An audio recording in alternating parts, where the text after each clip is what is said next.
Ikwento mo lamang sa amin ang pwede mong dito ikwento pala. tungkol dito sa desisyon ng korte na napawalang sala, ika nga, di ba?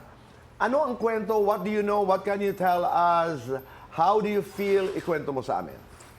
Well, syempre yung buong pangyayari noon, napaka-heavy talaga. Parang hindi mo alam ba't ka na-damage sa ganun, di ba? Yung parang buhay ka pa, yung parang gano'n. Pero Hindi, syempre, out of nowhere. Alam ko yung ibig sabihin, out of nowhere, nagkaroon ka ng kaso. Oo. Yun. Tapos parang agad, warrant agad, di ba? Pero syempre, hinarap ko naman yun. No, sandali. Bakit warrant agad? Ano bang nangyari Hindi, noon? kasi- Parang napunta yata yung mga sulat. Pinadala sa ibang lugar. Hindi ko Yun. hindi sa akin, sa ibang address. Alright. Kaya isa din yun sa kung bakit hindi na rin na tuloy yung case. Kasi nga, mali may technicalities. Parang hindi nila napatunayan, parang hindi napadala sa address or kung ano man, parang hindi kasi ako abogado kaya hindi ko alam ang... Attorney Mary, maraming salamat. Oo nga, Attorney At napakasipag ng iyong abogada. Oo, bait. Ayan o. Oo nga. So, kaya nga, ang maganda dito, nabasura. At saka isang beses lang ako umaten. Okay. Kaya, yan lang, yung araw na yan. Tapos, hanggang sa nitong April 25, na-lift na, na-quash na. So, syempre parang na-overwhelmed din ako eh. Parang ngayon, parang lalabas ka. Syempre, parang nasuka ko. Yung na-stress ka din kahit na malaya ka. Kasi parang ang dami na namang feelings. Mhm. Pero balikan lamang natin, naalala ko, noong ikay nasa Amerika, nag-uusap tayo kung ano ang mga nangyayari. Pero I remember the pressure, I remember alam mo yun, yung hindi mo alam, dadating ako doon, tapos may kaso. Naalala mo yun? Tapos, wala akong kasal. Parang nag-iisa lang ako. Oo. Tapos may anak ka pang bitbit na Tama. na madadamay. Ano ang leksyon Alam mo, hindi, natutunan? ganito. Okay. Ang nangyari kasi sa akin, bago nung New Year, nahimatay ako. Sa Amerika? Pagbibigay ko sa inyo para maano. So, nung himatay ako, 2 minutes yun. Tapos nagpagising kasi nga sa gutom, bagong taon, sa takot, sa lahat-lahat na. Tapos paggising ko, gano'n, talagang duguan ako, 911. Yung paggising ko, sabi ko... Talagang nakaganyan ka? Oo, gano'n. Kasi alam mo bakit? naman. Kasi na-save ko ang ulo ko. Kasi kaya nakaganon ako. So, ang tumama, kaya basag nga to eh. Pero buti na lang hindi original pa rin, pero kailangan kong every 6 months, pinaano ko yan eh. Kaya di ba nung nag-guess ako dito, gano'ng kalaki yung mukha ko? Kasi nga, naging namamaga. Tsaka doon sa mga kaya ako So, nung natumba ka, parang pinotektahan mo, kaya gumanong ka. Sinuwerte ako. Kumbaga hindi ko pinotektuhan. Saan Talagang nangyari? Sa bahay? nagkataon lang na siguro, kasi hindi bumukas yung pinto, kaya nakaganon. Pero kaya ito yung sa akin, Ito yung Oo. na-damage. Saan? Bahay na ito ang nangyari?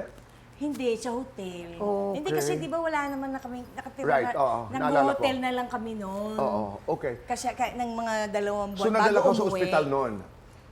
Hindi, gusto nila akong dalhin. Hindi ko nga maiwan kasi nandyan si Athena.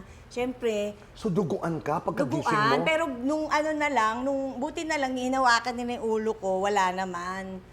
So, galing sa ilong yung dugo. So, sabi ko, nung nakaganon na ako, nakaupo akong ganyan, sabi ko, Diyos ko Lord, buti naman na hindi yung ulo ko. Safe pa ako. Tapos mula nun, sabi ko, hindi ko na pwedeng mag-emote pa kasi yung anak ko, paano siya? Sino mag-aalaga sa kanya?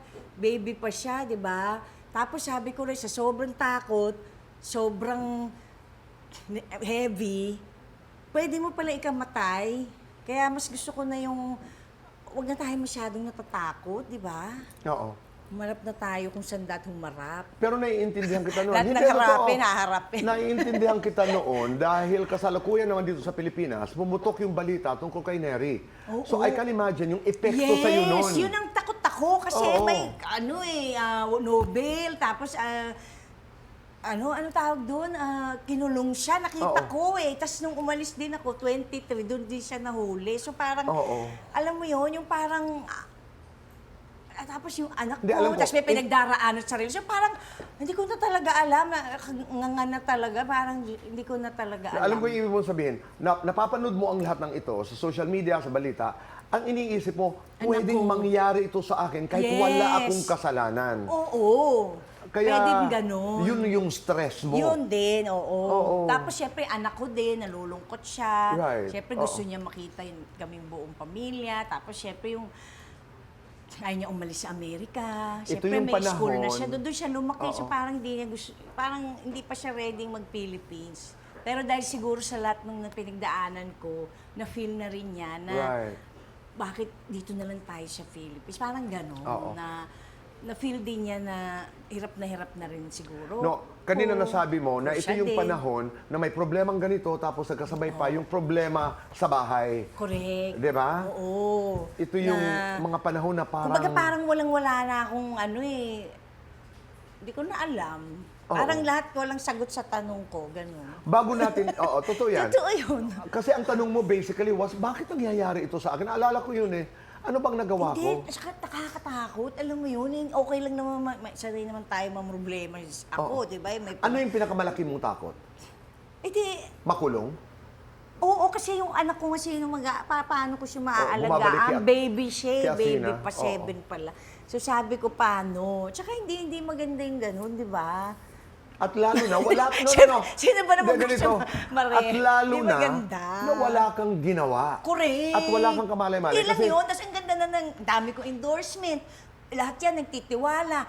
Kung bigla nilang sabihin, ayaw na i-cancel ka din. Yung alam mo yung mga ganon. Tama. Buti nga, thank you mga friends, fans, and family, mga endorsements. Kung hindi nyo ko iniwan, naniwala naman yung tao, pati yung mga tao. Kaya, God is good din.